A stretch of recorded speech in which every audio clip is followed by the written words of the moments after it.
When my son Roman decided to enlist in the infantry at the age of 18, I couldn't help but wonder how military life might change the funny, laid-back kid who had once decorated his bedroom door with a sticker that read, "Wake for food." I found out, though, in a phone conversation one morning as he and his unit were deploying for the first time to a combat zone in the Middle East. "This will be my last call for a while," he said. "There are no phones where we're going, no internet either." "And where's that?" I asked.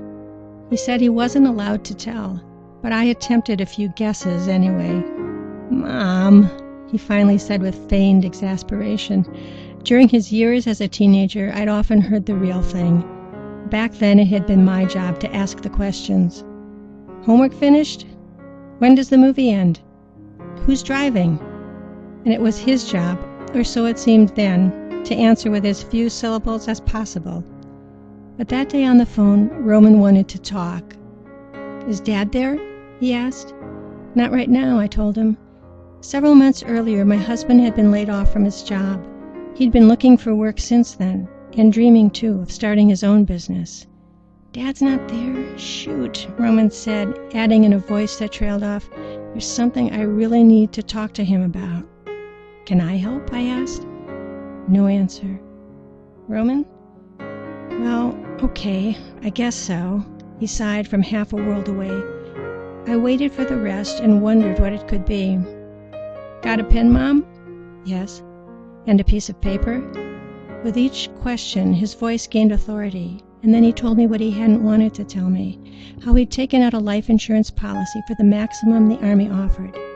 "Now, if anything happens to me, here's what I want done with that money." I jumped in to stop that kind of talk. What mother wouldn't? "Mom, please, just write this down." And so, cradling the phone between cheek and shoulder, I took my son's dictation, writing first a few words about paying for his sister's college, then a line about taking care of me, and finally a phrase for his father. "Help Dad start his business." "Did you get all that?" he asked. "Yes," I whispered. We chatted a few minutes more. Maybe it was about the weather or the food or the fellas in his platoon. I don't remember. My mind was still reeling with a changed reality, my heart twitching with a strange new sadness and a growing pride. When I'd answered the phone that day, I heard the voice of the boy I used to remind to eat his vegetables and pick up his socks, the same kid who balked at wearing a bike helmet, the teenager who played his hard rock CDs way too loud. I'd said, "Hi, Roman," to all those guys. But at the end of that morning's conversation, it was a man I said goodbye to.